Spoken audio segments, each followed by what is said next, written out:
A tragédia que silenciou a província começou com o banquete dos 11 fazendeiros, a noite misteriosa do Sobrado de Pernambuco, 1873. Você lembra de um tempo em que o poder não era medido em cédulas, mas sim em hectares de cana-de-açúcar? Um tempo de 1873, no auge do Império, onde a vida e a morte de milhares eram decididas sob os telhados quentes e sombrios dos sobrados de Pernambuco.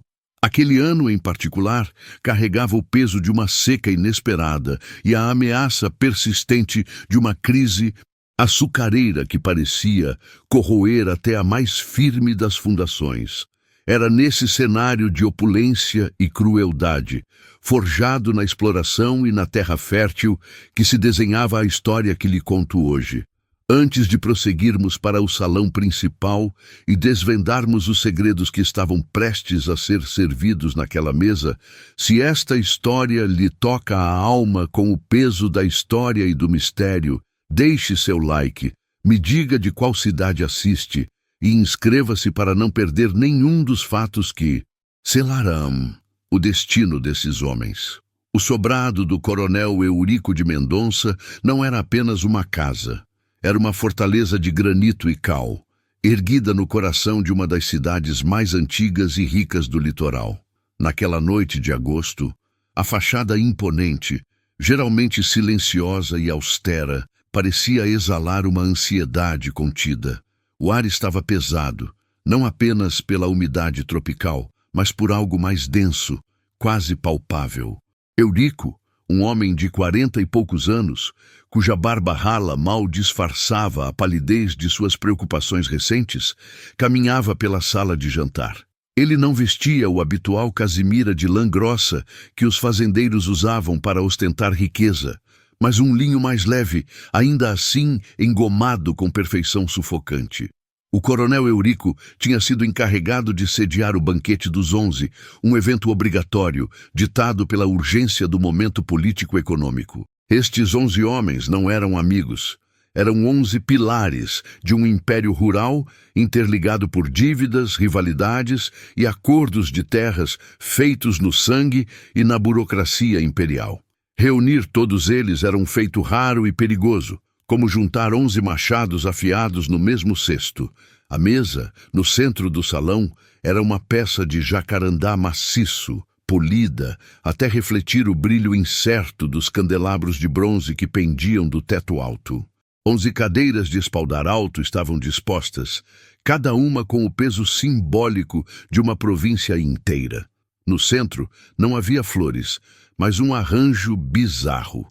11 taças de prata maciça dispostas em círculo e um grande recipiente de porcelana de Macau, cuja função parecia ser menos prática e mais decorativa, guardando uma água escura e turva. O primeiro a chegar foi Amâncio Silva, um fazendeiro mais velho, conhecido por sua crueldade metódica e por possuir vastíssimas terras no interior. Ele trazia consigo o cheiro de suor e charuto forte, misturado ao aroma enjoativo de alguma água de colônia barata. Eurico, meu caro, vejo que a formalidade nos obriga a estar juntos, disse Amâncio, esfregando as mãos grossas. Ele não sorriu com os olhos, apenas com os lábios, um movimento que Eurico já conhecia bem como prenúncio de exigências. Eurico apenas acenou, indicando-lhe a cadeira que lhe era reservada. A terceira à direita do anfitrião. A formalidade, Amâncio, e a necessidade. Os outros fazendeiros começaram a pingar na sala nos minutos seguintes, cada entrada marcando a intensificação da tensão. Havia o Dr. Eloy, um fazendeiro mais jovem, educado em Coimbra, que via a agricultura com olhos de planilha. Havia o coronel Ramiro, cuja única ambição parecia ser colecionar mais títulos de terra do que qualquer um, e que se movia com a lentidão e a arrogância de um boi premiado. Os cumprimentos eram curtos, forçados. Ninguém falava sobre a seca, ninguém falava sobre as últimas notícias do Rio de Janeiro. Falavam apenas sobre o vinho, sobre a disposição da mesa, sobre trivialidades que mal conseguiam mascarar o receio mútuo que pairava no ar. Eurico observava a cena, notando os pequenos gestos, a forma como Eloy limpava o monóculo, como Ramiro batia com impaciência os dedos no espaldar da cadeira, como o barão Florencio, o penúltimo a chegar e o mais vaidoso, ajeitava o laço de seda. A ausência, no entanto, era a presença mais forte. 11 convidados, e apenas 10 haviam chegado. "Onde está Baltazar?" perguntou Ramiro, sua voz rouca cortando o burburinho. Baltazar Costa era o 11º, conhecido por ser o mais errático e talvez o mais perigoso da Assembleia, detentor de informações privilegiadas e de um gênio volátil. Eurico levou a mão ao pescoço, sentindo o calor. "Baltazar está a caminho. Ele enviou um mensageiro. Diz que houve um atraso crucial em sua fazenda, algo com a colheita, ou talvez com o transporte." Amâncio bufou. "Atraso crucial? Baltazar sempre tem um atraso crucial quando se trata de partilhar os prejuízos. Deve estar negociando alguma coisa sorrateiramente como um rato. Não podemos esperar por ele." O clima ficou ainda mais carregado. O banquete dos 11 deveria começar pontualmente à 8ª badalada do sino da igreja matriz. O sino já havia tocado. Eurico fez um gesto para o seu mordomo, um homem silencioso e de rosto impassível, chamado Juvenal. Juvenal, entendendo o sinal, postou-se à porta, aguardando instruções. "Meus senhores", disse Eurico, batendo levemente na taça. A voz dele era controlada, mas a tensão vibrava em cada sílaba. "O tempo urge e os assuntos que nos trouxeram aqui são graves demais para a etiqueta. Proponho que comecemos os aperitivos e as discussões preliminares enquanto aguardamos nosso companheiro. A mesa está posta." A recusa era clara nos olhares dos outros 10 homens. Eles eram céticos em relação a Baltazar, mas a regra do banquete dos 11 era inflexível. A presença completa. "E o motivo da pressa, Eurico?" questionou o doutor Eloy, ajustando os óculos. Ele tinha a mania de tratar Eurico como um aluno negligente. "O que há de tão urgente que não possamos sequer saborear um vinho antes de Baltazar se dignar a aparecer?" Foi aí que Eurico revelou o primeiro pedaço do mistério que tinha feito seus nervos se esfarem durante toda a semana. "A urgência, meu caro Eloy, reside no fato de que esta noite não é apenas uma reunião de negócios. Esta noite nós selamos um pacto de silêncio, uma união forçada.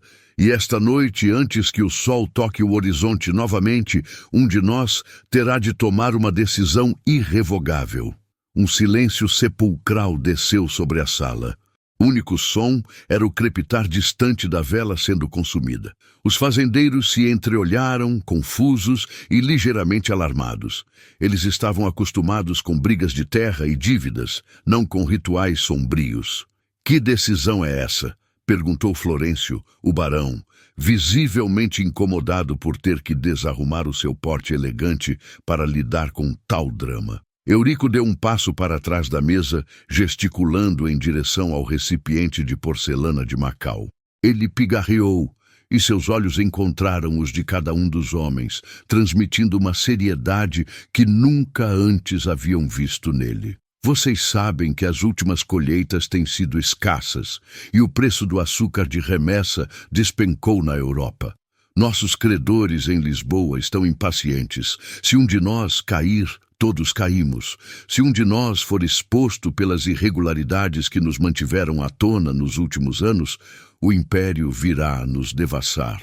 E vocês sabem o que o Império faz com a província quando fareja fraqueza." Amâncio assentiu, a arrogância sumindo de seus olhos, substituída por um medo frio. Eles sabiam. A desgraça era coletiva. Para evitar a ruína total, para manter o sigilo, foi estabelecido um acordo há muito tempo que só poderia ser invocado em momentos extremos. "E este é o momento extremo", continuou Eurico, a voz baixa, quase um sussurro conspiratório. "A nossa união deve ser reforçada por um sacrifício." Amâncio soltou uma risada nervosa. "Que sacrifício, Eurico! Mais dinheiro, mais terras! Isso é o que fazemos sempre." "Não, Amâncio. Algo que nos prenda a um só destino, sem volta." O banquete dos 11 não é apenas para comer, é um ritual. Esta noite, todos nós vamos jurar manter o silêncio, e para selar este juramento, todos beberemos o que está naquela taça de Macau. Ele apontou para o líquido escuro. O cheiro de especiarias e algo metálico começou a pairar no ambiente, sutil, mas perturbador. Que diabo é isso? Perguntou Ramiro, o coronel, levantando-se da cadeira furioso. Eu não bebo nada que não venha de minha própria adega, Eurico. Não confio em suas misturas. Eurico manteve a calma, embora seu rosto estivesse pálido. Não é uma mistura, Ramiro. É a água da fonte de São Cosme, trazida sob custódia e misturada com um componente simbólico. O componente é o que sela o juramento e é o que torna o nosso pacto irrompível. O ingrediente final só será adicionado quando os 11 estivermos à mesa. Este ingrediente nos obrigará ao silêncio eterno sobre os nossos negócios. A palavra silêncio eterno ecoou. O barão Florencio empalideceu ainda mais. Irmãos, disse Eurico, usando o termo que raramente empregavam. Um de nós, apenas um, está em uma posição de risco insustentável. A exposição dele seria a nossa exposição. A sua falência seria a nossa falência. E, de acordo com o pacto antigo, o banquete dos 11 deve decidir quem fará o sacrifício final para salvar os demais. O sacrifício será voluntário e será feito sob a influência da água do pacto. Ainda faltava Baltazar. A tensão era agora uma faca suspensa. Você quer dizer que um de nós deve se retirar de tudo, abrir mão das terras e sumir? Perguntou Eloy, tentando manter a voz analítica, mas falhando. Eurico balançou a cabeça lentamente. Eu quero dizer que um de nós deve ser a garantia. A pessoa escolhida será aquela que se mostrar mais disposta a honrar o pacto ou aquela que tiver mais a esconder. O medo se instalou. Os 10 homens começaram a se olhar com renovada desconfiança, avaliando quem estava à beira da ruína, quem tinha os segredos mais sujos. Enquanto a desconfiança fervilhava, ouviram-se passos pesados no corredor. O mordomo Juvenal abriu a porta com uma reverência muda. É o senhor Baltazar Costa, anunciou. A entrada de Baltazar foi tudo menos discreta. Ele era um homem grande, barba desgrenhada, os olhos injetados, e trazia consigo o cheiro forte de bebida e poeira. Ele parecia ter cavalgado por horas. Desculpem-me, cavalheiros, disse Baltazar, sua voz alta e ligeiramente arrastada. Ele cambaleou levemente, apoiando-se na beira da mesa. Os ciganos, eles atrasaram minha passagem e tive que lhes mostrar quem manda na estrada. Um desperdício de tempo e pólvora.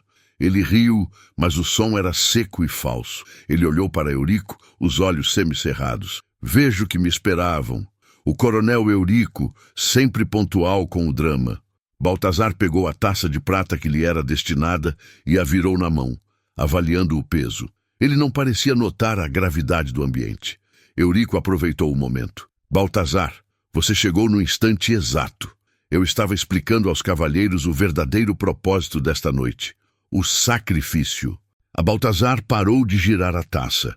Ele olhou para a água escura na porcelana de Macau e, pela primeira vez, sua expressão se tornou sóbria, quase apavorada. Ele sabia sobre o pacto. Ele sabia sobre a água. O sacrifício, murmurou Baltazar, sua voz agora rouca. Sim, Baltazar, interveio Amâncio, o fazendeiro mais velho, olhando o recém-chegado com desprezo. Qual de nós está mais arruinado para nos salvar? Qual de nós tem segredos que podem nos derrubar? Baltazar devolveu o olhar a Amâncio. Você me pergunta isso, Amâncio? Você que perdeu metade da sua colheita para os gafanhotos e hipotecou tudo ao inglês? A troca de farpas foi interrompida pelo som de Eurico. Ele não podia permitir que a reunião degenerasse em um duelo de insultos. Chega!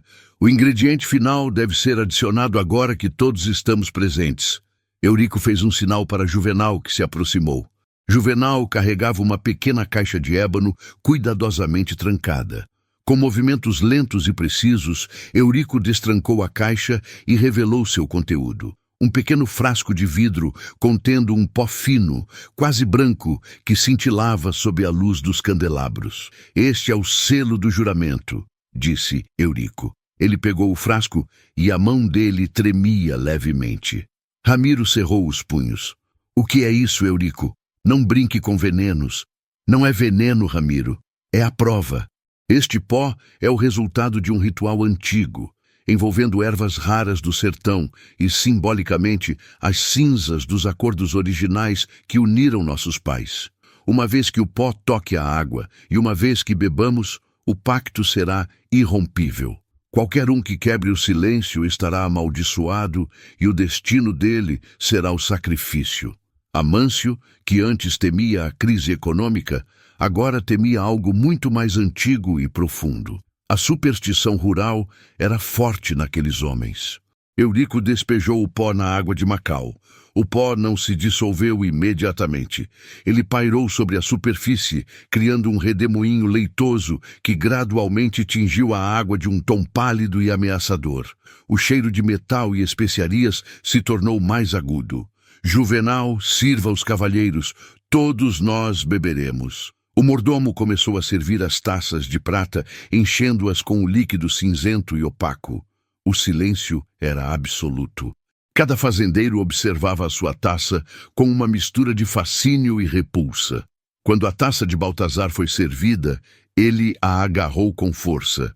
Seus olhos estavam fixos na bebida. Eurico, com sua própria taça na mão, levantou-a lentamente. "Beberemos pelo silêncio, pela segurança de nossos lares e pela preservação de nossas fortunas. Beberemos pelo sacrifício que está para ser feito." Ele bebeu, virando o líquido de uma vez. O gesto foi dramático e final. Os outros 10 homens se entreolharam. O coronel Ramiro bebeu em seguida, seus olhos fixos em Baltazar. Lentamente, um a um, os 10 fazendeiros restantes levantaram suas taças e beberam. O sabor era forte, amargo e picante, deixando um rastro de dormência na língua. Baltazar foi o último. Ele segurou a taça, seu olhar vacilando entre Eurico e o líquido. Ele parecia estar em uma luta interna. "Baltazar, beba", ordenou Eurico, a voz firme. "O pacto exige os 11. Baltazar hesitou por um momento, engolindo em seco. O cheiro do líquido parecia fazê-lo cambalear. "O que é o sacrifício, Eurico?" Ele perguntou novamente, a voz quase suplicante. "O sacrifício é o preço da nossa sobrevivência e será revelado após o juramento."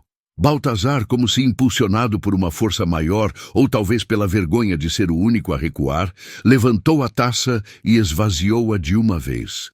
O juramento estava selado.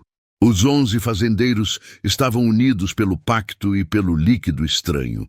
"Agora, cavalheiros", disse Eurico, baixando a voz, "a refeição pode começar, e a revelação do sacrifício será feita com o prato principal." O clima, antes apenas tenso, transformou-se em algo frio e perigoso. Os 10 fazendeiros sentaram-se de novo, mas não havia fome. Havia apenas a espera pelo prato principal e a ansiedade mórbida para saber quem, entre eles, estava prestes a ser sacrificado pelo bem comum. O banquete dos 11 havia apenas começado, e a mesa de Jacarandá aguardava os próximos e terríveis pratos. O sobrado silenciou-se, absorvendo o medo que escorria dos 11 homens. A noite misteriosa estava apenas no seu prelúdio. O banquete dos 11 fazendeiros. A noite misteriosa do sobrado de Pernambuco, 1873, não era sobre quem sobrevivia à seca, mas sim sobre quem sobrevivia à própria ganância. Você lembra de um tempo em que a sobrevivência de um clã dependia da traição de um homem e o medo tinha o cheiro adocicado da cachaça pura? Se esta história te prendeu até aqui, deixe o seu like, comente de qual cidade você está acompanhando e se inscreva no canal para não perder o desenrolar desta noite terrível. O silêncio que se abateu sobre a mesa de Jacarandá era mais opressor do que qualquer grito. Os 10 fazendeiros que haviam bebido o líquido de Eurico não sentiam mais o gosto do álcool ou do limão. Sentiam o peso da taça vazia em seus estômagos.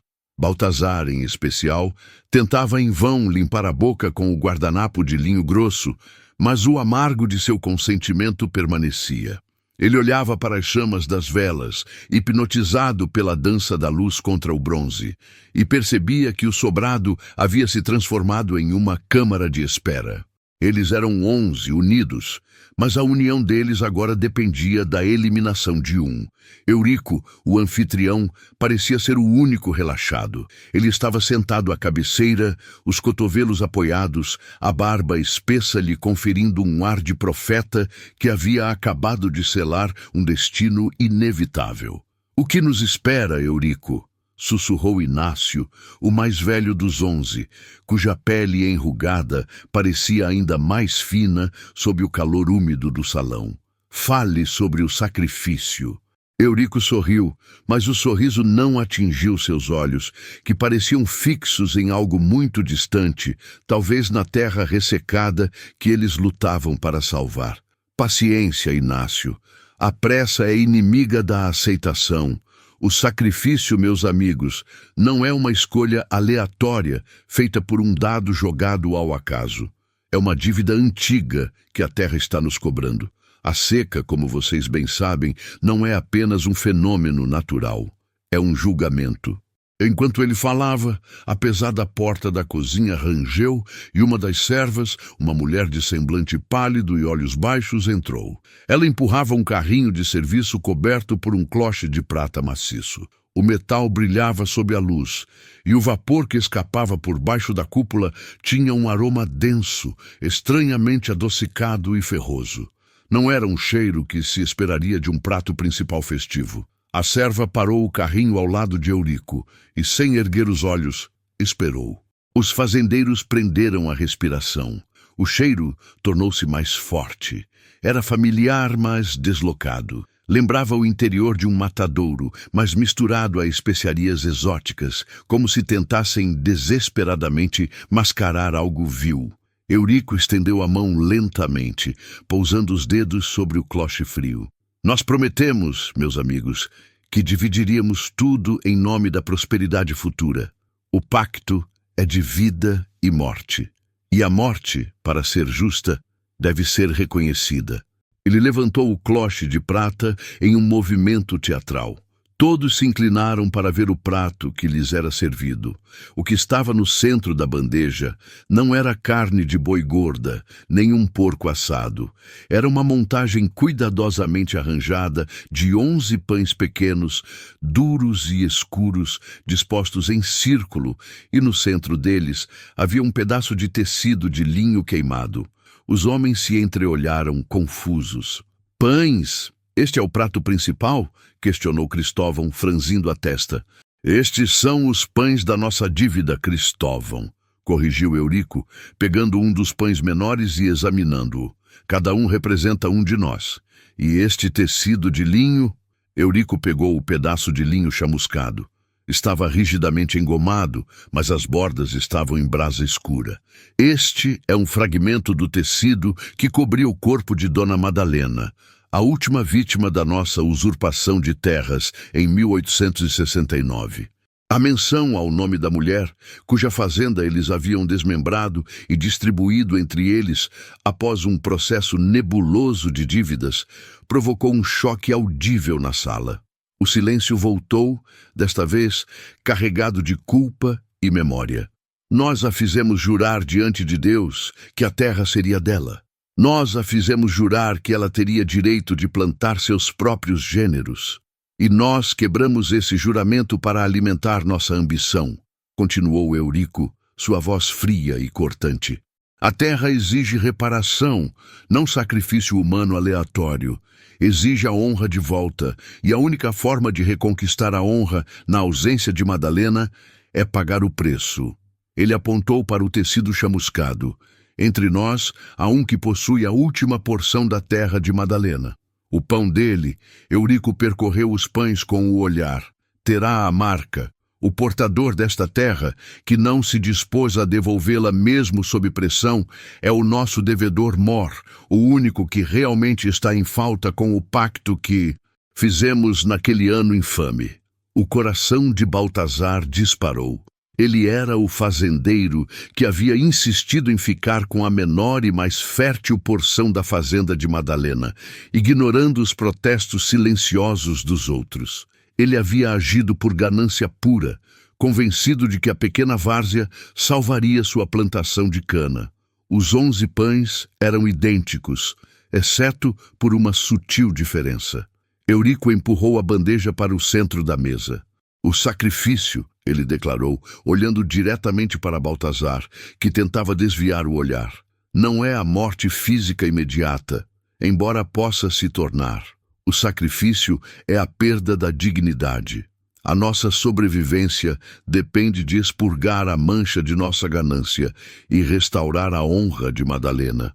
Aquele cujo pão estiver marcado deve, até o nascer do sol, renunciar a toda a sua fazenda em favor da comunidade, reescrevendo o testamento em benefício dos outros 10. Se ele se recusar, o banquete não terminará, e a dívida será cobrada de forma mais sangrenta. Os olhos de Baltazar vagueavam desesperadamente entre os pães. Ele suava frio, sentindo que a vida lhe escapava não pelo ferro de um punhal, mas pelo medo da ruína financeira. "Não é justo, eu bebi o juramento", gritou Baltazar, a voz estrangulada batendo as mãos na mesa. "O juramento que bebemos foi para selar a unidade, Baltazar, mas a unidade só prospera após a purificação. Nós todos pecamos, mas um de nós tem a chave da redenção", respondeu Eurico com calma gélida. Ele pegou um dos pães e o partiu com um estalo seco. "Partam seus pães, cavalheiros, e descubram quem de nós tem a chance de nos salvar." O som de 11 pães duros sendo partidos preencheu o salão, um ritual macabro de busca por um castigo. Cada fazendeiro rasgava o pão escuro com as mãos trêmulas, procurando por algo, qualquer coisa, que os livrasse da responsabilidade. A massa escura cheirava a milho velho e mofo, e as migalhas caíam sobre o linho branco da mesa. A tensão era insuportável. Alguns fazendeiros fecharam os olhos ao partir o alimento, temendo a marca de forma desesperada. O silêncio foi quebrado por um gemido baixo. Era Justino, que havia erguido as mãos, pálido como a lua. Ele havia partido o pão pela metade, e incrustado no centro da massa escura havia um pequeno e brilhante fragmento de ouro, a marca da mancha. Justino soltou o pão, que caiu na mesa, e o ouro cintilou. "Não, não pode ser, eu não peguei a terra dela", ele sussurrou, tremendo incontrolavelmente. "Fui Baltazar, ele pegou a várzea." Todos os olhares se voltaram para Baltazar, que estava petrificado, segurando a metade de seu pão intacto. O ouro brilhava, não no pão de Baltazar, mas no de Justino. Eurico suspirou, um som de decepção calculada. A terra de Madalena, Justino, não era apenas a várzea. Era o bosque de coqueiros que você anexou ilegalmente na medição de 1870. O pecado não está apenas na posse inicial, mas na manutenção da injustiça. Você está marcado. Justino levantou-se da cadeira, cambaleando, enquanto o cheiro de suor frio e medo se intensificava na sala. Ele havia sido o escolhido para o sacrifício financeiro. Sua fazenda, o trabalho de gerações, seria engolida pelos 10 que o assistiam. "Você tem até o nascer do sol, Justino", Eurico lembrou, a voz ainda monótona. "Redima-nos, ou o preço será maior." Justino olhou para os rostos de seus irmãos, seus parceiros de pacto, e não viu solidariedade, mas sim uma fome fria e calculista. O banquete dos 11 havia revelado que o maior predador, no sertão de 1873, não era a seca, mas sim a ambição implacável que residia em seus próprios corações. Ele estava isolado, condenado a uma morte social e econômica, enquanto os outros 10 esperavam o seu colapso para erguerem as próprias fortunas. O sobrado parecia girar em torno dele, e o cheiro doce e ferroso do prato principal grudava em sua garganta, sufocando-o. O banquete dos 11 fazendeiros, a noite misteriosa do sobrado de Pernambuco, 1873, revelou que o cheiro da ambição era mais pútrido que a morte. Você lembra de um tempo em que a honra era medida pelo tamanho da cerca e não pela dignidade da alma? O sobrado, erguido em 1873, testemunhava agora o colapso de Justino, o fazendeiro que ousou desafiar o pacto, ou pior, que se permitiu ser pego em sua própria teia de ganância. Ele era a lição da noite, a ovelha que seria esfolada em praça pública. Acompanhe a agonia deste homem e reflita sobre o preço da terra. Se esta narrativa toca seu coração sobre a justiça e o destino, deixe seu like agora e me diga nos comentários de qual cidade você está assistindo. Não se esqueça de se inscrever para não perder nenhuma parte desta tragédia. Justino tossiu, forçando-se a respirar o ar rarefeito da sala. O doce e ferroso cheiro do prato principal grudava em sua garganta, sufocando-o. Ele buscou apoio na borda da mesa e seus dedos encontraram a porcelana fria. Seus olhos estavam fixos em Eurico, o mentor deste julgamento perverso, o homem que havia calculado cada movimento, cada palavra com a precisão de um cirurgião. Eurico não parecia um homem de carne e osso, ele era a encarnação fria da lei que eles mesmos haviam escrito. Os outros 10 fazendeiros permaneceram imóveis, 10 estátuas de ganância e conformidade. Eles eram juízes, jurados e carrascos, todos embalados em casimira escura e banhados pela luz amarelada dos candelabros. O silêncio na sala era quebrado apenas pelo lento gotejar do vinho tinto na toalha de linho, onde a taça de Justino havia tombado. O som era o carimbo final de sua desgraça. Ele apertou a mão na borda da mesa. Redimir-se, Eurico. Você fala de terras, mas cobra a alma. Madalena já estava morta. O que vocês querem é a minha safra, a minha plantação de algodão que toca o rio. Justino sibilou, sua voz rouca de desespero e traição. O suor que escorria de sua têmpora parecia queimar. Eurico sorriu, um leve erguer dos cantos da boca que não alcançava os olhos. Era um gesto de condescendência. A alma é apenas um subproduto, Justino.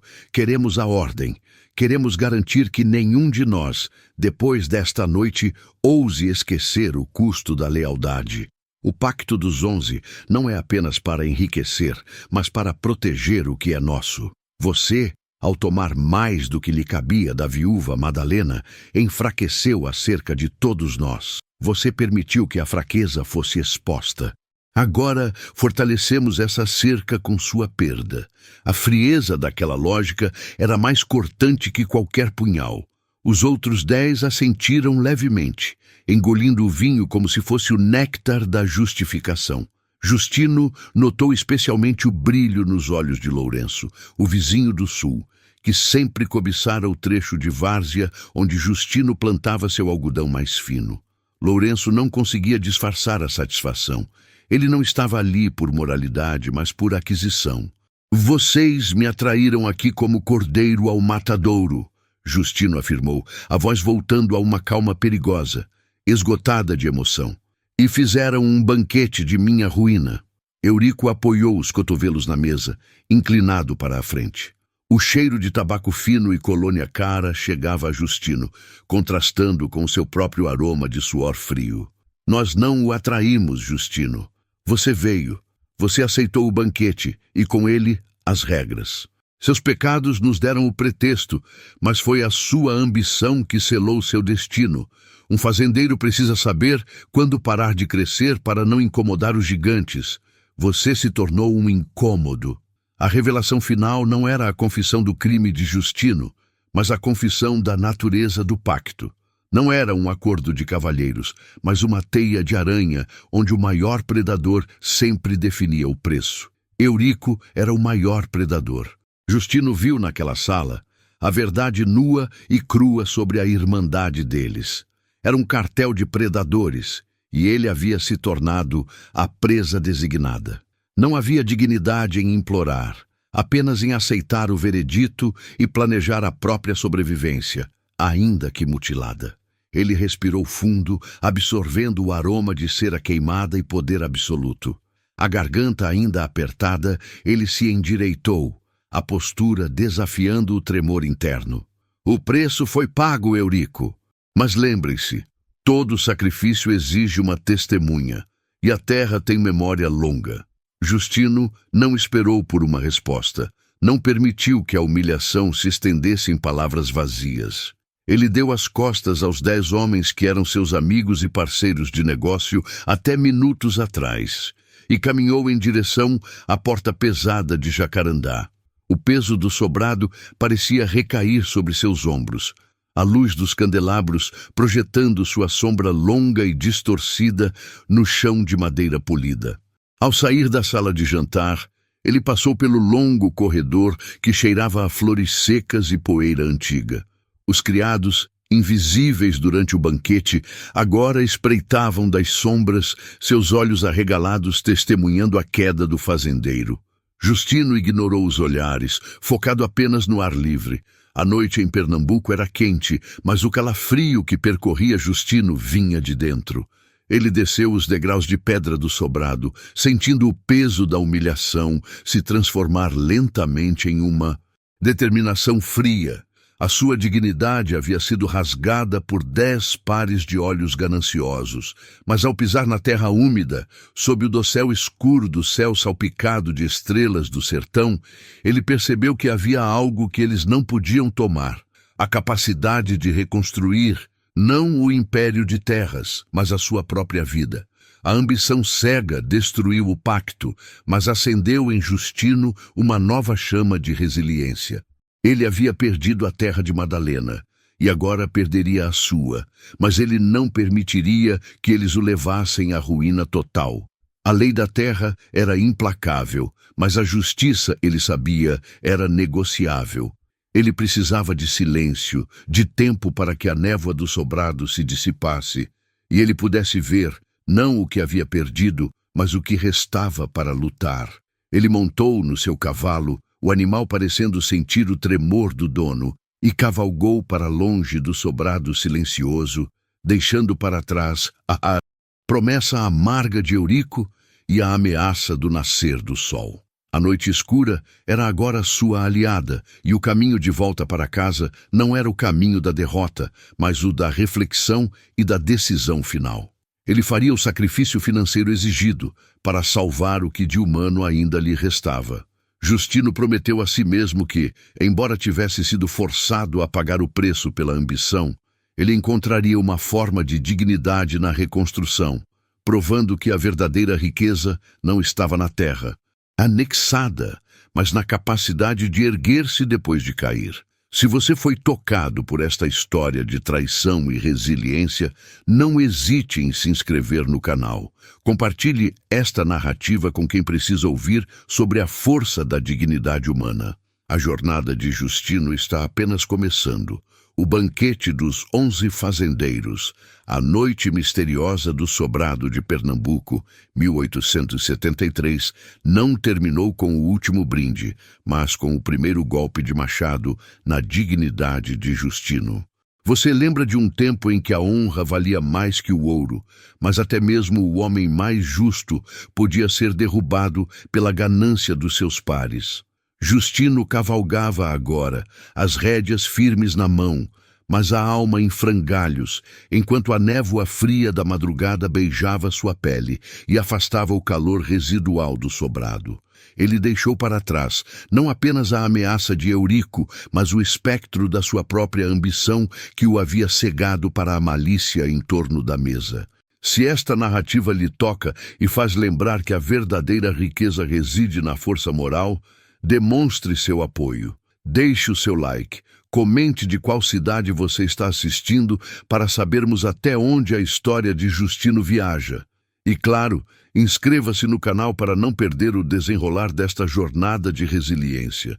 O cavalo galopava numa cadência mecânica, cada trote martelando a realidade do que ele havia perdido e do que ainda precisava proteger. A decisão estava tomada. Ele pagaria. Ele entregaria o quinhão de terra exigido, um sacrifício financeiro que lhe custaria anos de trabalho árduo e o forçaria a reestruturar todo o seu patrimônio. Era uma derrota amarga, um resgate imposto por bandidos de colarinho branco, mas era o preço da paz, o preço para manter sua família fora do alcance da calúnia e, sobretudo, o preço para manter sua liberdade pessoal. Ele não voltaria àquele sobrado para se defender ou revidar. Aquele lugar era a sepultura da decência. Ele voltaria para casa, para a simplicidade e a verdade que o aguardavam.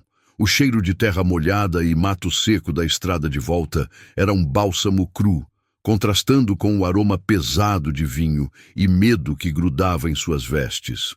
Ele pensava em Sofia, sua esposa, cuja quietude e olhar perspicaz eram mais ameaçadores do que qualquer ultimato de Eurico.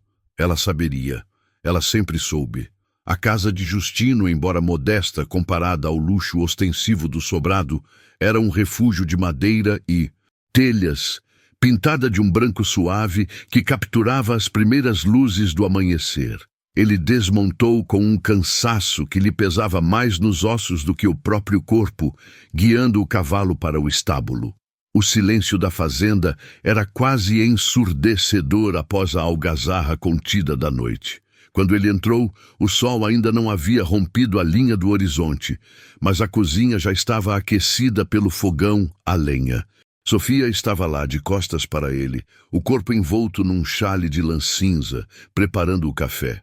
Ela não precisou vê-lo para saber que ele havia chegado. O som arrastado de seus passos, a ausência do seu assobio matinal, diziam tudo. Ela virou-se devagar, e o olhar que lhe dirigiu não era de raiva, mas de uma profunda e silenciosa dor. Os olhos dela, geralmente brilhantes e castanhos, estavam opacos e carregados de noites mal dormidas. Ela não precisava de detalhes sobre o que acontecera no banquete, pois o resultado estava escrito na palidez de Justino e na forma como ele evitava o seu olhar. Você me disse que eles estavam tramando, ela sussurrou, a voz baixa, mas firme. Eu senti o cheiro de enxofre nas suas promessas. Justino encostou-se à porta, tirando o chapéu e passando a mão pelos cabelos. Sente-se, Sofia. Nós precisamos conversar. Não sobre a farra, mas sobre o preço. Ele não suavizou a verdade. Ele narrou a conspiração, a farsa da bebida, a acusação de Eurico e o ultimato cruel. Ele omitiu, é claro, os detalhes mais sórdidos e a confissão pública de que a ganância o havia levado até ali. Ele focou na estratégia. A armadilha me pegou, Sofia. Eles nos encurralaram, mas eu não serei destruído. Ela ouvia, as mãos entrelaçadas sobre o avental, sem mover um músculo facial. O café no fogo começou a borbulhar, o aroma forte e amargo preenchendo o ambiente, um cheiro que parecia o tempero daquela nova realidade. Eles querem nossa terra? Ela perguntou finalmente. Uma parte dela, a parte que ladeia o Riacho Sul, ele admitiu, sentindo o gosto da derrota na boca. Eles querem nos sufocar financeiramente e me fazer pagar pela ousadia de ter ousado sentar à mesa deles como um igual. Eles querem uma prova de submissão. E você vai dar? O tom de Sofia era de incredulidade, misturado a uma ponta de desespero. Ele avançou e pegou as mãos dela que estavam frias. Eu vou dar a terra, sim, mas eu vou manter o nosso nome. Eu vou manter a paz, Sofia. A lei é lenta, cara, e neste caso parcial. Eurico tem amigos poderosos. Se nós lutarmos por esta terra, nós perderemos a fazenda inteira e a nossa vida no processo. Eu vou pagar o preço para que eles saibam que nós não somos mendigos. Somos negociadores. Nós não fugiremos desta derrota. Nós a enfrentaremos e nos reergueremos mais fortes. Justino falava com uma convicção que ele mal sentia, mas que precisava transmitir para ela. Ele não podia se dar ao luxo de desmoronar. Ela era seu pilar e ele precisava ser o dela. Mas o trabalho, Justino, anos de trabalho. Ela começou, as lágrimas finalmente encontrando o caminho. O trabalho está aqui, ele disse, batendo levemente no peito. Não na terra. Nós vamos reestruturar. Vamos vender o que for necessário para cobrir este prejuízo e vamos nos reorganizar. Não haverá dívidas. Não haverá humilhação pública. Eles levarão o que desejam, mas eles não levarão o que somos. Esta é a nossa vitória silenciosa, Sofia. Aquele abraço foi o pacto de reconstrução. O cheiro de café amargo e o calor do corpo dela eram a única verdade sólida que Justino sentia naquele momento. Ele decidiu que a vingança não seria a destruição dos fazendeiros, mas a sua própria sobrevivência e prosperidade silenciosa no futuro. Ele não desceria ao nível deles. A dignidade seria sua armadura. Naquela mesma manhã, antes que o sol estivesse a pino, Justino agiu com a frieza de um mercador em liquidação. Ele evitou o advogado local, sabendo que este era amigo de Eurico, e chamou o escrivão da cidade vizinha. Ele preparou a documentação, liquidando não apenas a terra exigida, mas também vendendo um pequeno lote de gado premiado que ele havia planejado para o próximo ano. Ele precisava de liquidez, precisava de provas irrefutáveis de que a conta estava paga no dia e hora exigidos por Eurico. A transação foi rápida, dolorosa e privada. Justino fez questão de registrar o pagamento como uma venda forçada sob coação, um termo que, ele sabia, não teria peso legal, mas que servia como um registro moral da traição. A sensação de assinar os documentos, de entregar a posse de uma terra que ele amava, era como amputar um membro. A tinta preta na ponta de sua pena parecia o sangue seco de seu sonho. Ele encontrou-se com um mensageiro de Eurico, um homem calado e de semblante azedo que parecia apreciar o sofrimento de Justino. Diga a Eurico que a terra está transferida e o valor acordado está depositado em custódia no banco do barão, disse Justino, a voz calma e sem vestígios de rancor, embora seu coração estivesse em chamas. O mensageiro apenas assentiu, pegando os documentos. Ele esperava um espetáculo de desespero, uma briga, um último apelo. Justino lhe deu apenas a indiferença de um homem que já havia superado o infortúnio. Esta atitude de Justino, esta rápida e silenciosa submissão calculada, confundiu os 11. Eles esperavam resistência, um escândalo, uma luta que justificasse a crueldade da armadilha. Eurico, ao receber a notícia da completa e fria capitulação de Justino, sentiu uma ponta de frustração em meio à vitória. Ele pagou? Eurico perguntou a um dos seus comparsas, quase decepcionado. Pagou. E liquidou os próprios bens para isso. Ele não está devendo nada, senhor, apenas a humilhação, respondeu o comparsa. Eurico riu, mas o riso não alcançou seus olhos. A humilhação era o prêmio principal, mas a facilidade com que Justino se desfez de algo tão valioso lhe dava um nó no estômago. Parecia que Justino havia trocado a terra por algo mais intangível e perigoso, a paz de espírito e o testemunho moral. Ao longo das semanas que se seguiram, a fazenda de Justino, embora menor e com menos gado, tornou-se um refúgio. Ele trabalhava do nascer ao pôr do sol, ensinando aos filhos que a perda não definia o caráter, mas sim a forma como se respondia a ela. Sofia e ele reconstruíram sua vida com uma nova base, mais humilde, mas infinitamente mais sólida. Eles não tinham mais a ambição cega de grandeza, mas a serenidade de quem conhece o verdadeiro valor da resiliência. A perda da terra era um lembrete constante da vigilância que precisavam ter, mas também uma cicatriz que os fortalecia. A vida na comunidade, contudo, nunca mais foi a mesma. Os cochichos na igreja e no mercado eram inevitáveis. Os 11 fazendeiros tentavam alardear sua vitória, espalhando a versão de que Justino era um devedor irresponsável que havia tentado enganá-los. Mas a calma de Justino e a dignidade de Sofia desmentiam a história. As pessoas viam a integridade no seu rosto, a ausência de amargura no seu trabalho. Aos poucos, a narrativa dos 11 começou a desmoronar. O silêncio de Justino falava mais alto que todas as suas mentiras. Ele não era um derrotado, mas um sobrevivente que havia escolhido a paz sobre o conflito. A reconstrução era lenta, exigindo paciência e fé. Justino investiu o que lhe restava em novas técnicas de cultivo, diversificando a produção de sua fazenda restante, focando na qualidade em vez da quantidade. Ele transformou a perda em lição. Um dia, ao observar o horizonte que agora pertencia a Eurico, ele percebeu que, embora tivessem roubado seu patrimônio, haviam falhado em roubar seu futuro. Ele estava mais leve, livre do fardo daquela competição tóxica. Ele havia feito o sacrifício financeiro exigido e agora, no alívio da sua dignidade preservada, ele encontrava uma nova e inabalável força. Justino compreendeu que a verdadeira riqueza não estava na terra anexada, mas na capacidade de erguer-se depois de cair, provando que a ambição, quando não temperada pela moral, leva à ruína. Ele havia perdido uma batalha, mas garantido a vitória na guerra mais importante, a guerra contra a degradação do próprio espírito.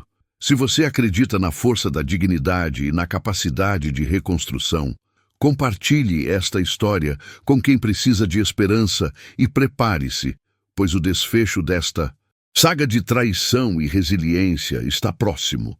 A jornada de Justino estava completa, mas o destino dos 11 ainda estava para ser escrito. A verdade por trás do banquete dos 11 fazendeiros, a noite misteriosa do sobrado de Pernambuco, 1873, começou a se revelar lentamente, como a decomposição inevitável após um crime hediondo. Você lembra de um tempo onde a honra era negociável e a ambição cega devorava almas? Lembre-se de Justino, o homem que se levantou das cinzas, e dos 10 fazendeiros que brindaram a sua queda. Eles acreditavam que, ao dividir o espólio, dividiriam também o peso da culpa. Mas o peso da consciência não se partilha, ele se multiplica. Se você valoriza histórias de redenção e justiça que o tempo traz, deixe seu like, comente de qual cidade está assistindo a esta saga de 1873 e se inscreva para não perder nenhuma jornada que contamos. Eurico, o principal arquiteto da traição, foi o primeiro a sentir o solo ceder sob seus pés. Ele havia anexado as terras férteis de Justino, mas a paz não veio com a posse. O silêncio na vasta extensão da sua nova propriedade era mais opressor do que o barulho frenético da competição. Ele passou a caminhar pelos campos com uma angústia constante, um cheiro de mofo imaginário pairando no ar, lembrando-o daquele porão úmido e da promessa quebrada. A ironia cruel era que, apesar de todo o planejamento e toda a terra adquirida, ele não conseguia fazer a nova safra prosperar. O clima, que parecia conspirar a favor de Justino antes da tragédia, agora virava-se contra Eurico. Chuvas excessivas em um mês, seca devastadora no próximo, destruindo a esperança que brotava da terra roubada. Os outros 9 fazendeiros também não encontraram descanso. A riqueza, manchada pela traição, parecia ter perdido seu brilho. As mulheres notavam a mudança em seus maridos. Olhares vazios, noites insones recheadas de sussurros sobre dívidas e a sombra de Justino. Eles viam Justino de longe, trabalhando sua terra menor com uma calma que parecia uma provocação silenciosa. O pacto de silêncio que os unia tornou-se uma prisão mútua. Eles desconfiavam uns dos outros, temendo que qualquer um pudesse, em um acesso de embriaguez ou medo, revelar a verdade daquela noite misteriosa. O medo era um veneno lento que corrompia seus banquetes, transformando a carne suculenta e o vinho forte em algo sem sabor, engasgando-os com a própria abundância que haviam conquistado de forma vil. Em contraste, Justino operava em seu pequeno pedaço de terra com uma serenidade que irradiava. Ele havia aprendido a ler os sinais da terra com precisão cirúrgica, cultivando variedades resilientes, investindo em sistemas de irrigação que os fazendeiros do velho regime consideravam loucura. Ele não tentava competir com o volume, mas com a excelência. Seus produtos, batizados com o nome A Colheita da Honra, alcançavam preços premium no mercado do Recife, valorizados pela qualidade inquestionável e pela fama crescente de Justino como um homem de palavra, mesmo em tempos de adversidade. Ele não tinha a ânsia de expandir, mas a disciplina de nutrir o que lhe restava. A queda de Eurico foi pública e dramática, como um teatro de moralidade encenado para toda a província. Pressionado por credores e incapaz de sustentar o vasto império que havia roubado, pois a ganância o fizera tomar decisões financeiras impensadas. Ele foi forçado a vender as terras, não para um fazendeiro local, mas para um empresário do porto que via a terra apenas como uma commodity a ser loteada, sem laços de sangue ou história. Eurico perdeu não apenas as terras de Justino, mas também a maior parte de suas propriedades originais, arrastado pela megalomania da aquisição. A notícia correu como fogo seco. Os 10 que se reuniam em sigilo começaram a se dispersar. Eles se viam como passageiros em um navio afundando, cada um tentando desesperadamente salvar seu próprio pedaço de madeira. Eurico, isolado, tentou uma última vez procurar Justino, buscando uma confissão, talvez um perdão que ele sabia que não merecia. Ele precisava entender a origem daquela maldição invisível. Ele o encontrou à beira do riacho que demarcava as fronteiras antes da traição. O som da água corrente era o único ruído entre eles.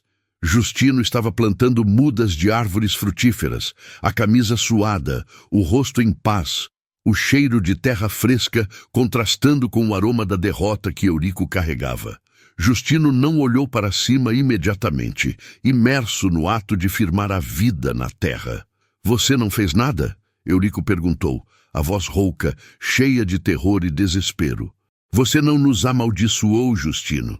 Justino finalmente ergueu os olhos, e neles havia apenas cansaço e uma sabedoria recém-adquirida, não ódio. Ele balançou a cabeça lentamente enquanto limpava a terra das mãos. "Eu não precisei, Eurico. Vocês fizeram isso a si mesmos no momento em que decidiram que a ganância valia mais do que o seu próprio nome. O que vocês perderam não foi a terra, foi a fé na decência." Eurico desabou ali mesmo, na terra que ele havia cobiçado, percebendo que o castigo não vinha do exterior. Ele era inerente ao crime. Uma semente de autodestruição plantada naquela noite fatídica.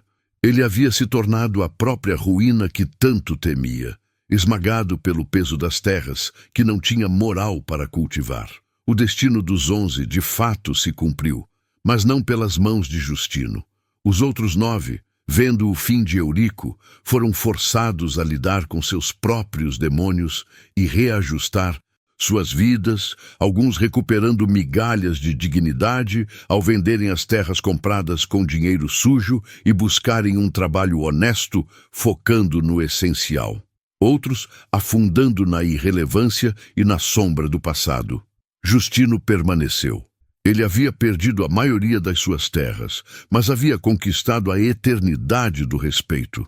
Ele reconstruiu sua vida sobre alicerces de verdade, e a comunidade, testemunha silenciosa da ascensão e queda, lhe concedeu um respeito reverencial. A fazenda dele, embora menor, era um farol de prosperidade, um testemunho vivo de que a resiliência é o maior ativo que um homem pode possuir e que a qualidade do caráter supera a quantidade do patrimônio. Ele nunca mais sentou-se à mesa de um banquete ostentoso. Ele compreendeu que a vida exige sacrifícios, mas que o sacrifício da honra é imperdoável, pois é a única coisa que não se pode replantar. Sua história, a saga do banquete dos 11 fazendeiros, a noite misteriosa do sobrado de Pernambuco, 1873, não é sobre a perda da terra, mas sobre a vitória inegável do espírito que se recusa a ser corrompido. Se a história de Justino te tocou, se ela te lembrou que a verdade e a dignidade sempre encontram seu caminho, não esqueça de deixar seu like. Compartilhe esta saga de traição e resiliência com seus amigos e se inscreva no canal para que mais histórias de valor humano e superação cheguem até você. A ambição pode cegar e derrubar impérios, mas a dignidade, esta sim, é a colheita eterna.